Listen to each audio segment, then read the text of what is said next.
Milk fraud done differently. Milk, milk, milk. I'm sick of hearing about food fraud in milk, but this story is different. Every week, food safety officials in India and Pakistan find and dispose of milk that has been adulterated with detergent or dirty water or vegetable oil. It's awful but predictable, and I'm thoroughly sick of it. Last week, I learned about a completely different type of milk fraud, one that seems very calculated, one that required a high degree of sophistication and the involvement of multiple people. The striking thing about this story is what we still don't know about it, the true scale of it, nor who was really profiting from it. We don't even know if it still might be happening today. It's March 2021. Daniel Seniger, a milk industry quality controller, is at a dairy cooperative that makes mozzarella cheese in Italy. A tanker of milk arrives at the co-op. Seniger takes a sample of milk from the tanker as it sits in the loading dock and tests the milk against the co-op's quality criteria. It passes. He accepts the load. The milk is unloaded into a tank at the factory. Seniger takes another sample, this time from the factory tank. Weirdly, his test results show that the milk in the tank contains water. The concentration of water is 5%, an amount that far exceeds any agreed or legally allowed limit. He thinks there's been a mistake, so he retests it and even switches the test equipment to make sure that there's been no mistake. But every test shows the same thing. The milk in the tank contains water. It's a problem. Seniger has accepted the load, but now it's not fit to make cheese. He needs to understand what's going on. He tells his colleagues at the loading dock about the problem and asks them to keep the truck and driver on site while he figures out what to do.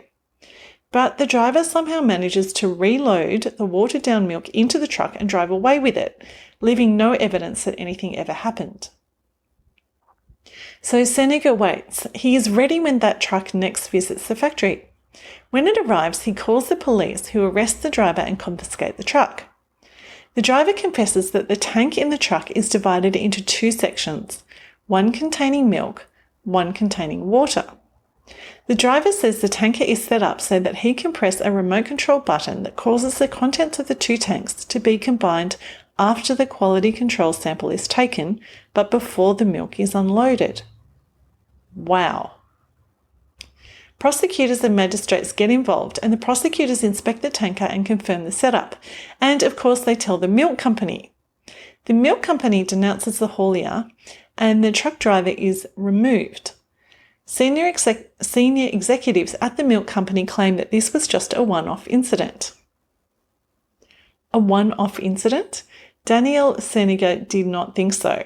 Why would anyone go to the effort of building a double tank system and remote control signaler if they were only going to use it for one delivery?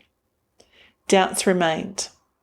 However, some months later, Seniger was also removed from his post and the quality control inspections were taken over to be managed internally by the dairy co-op.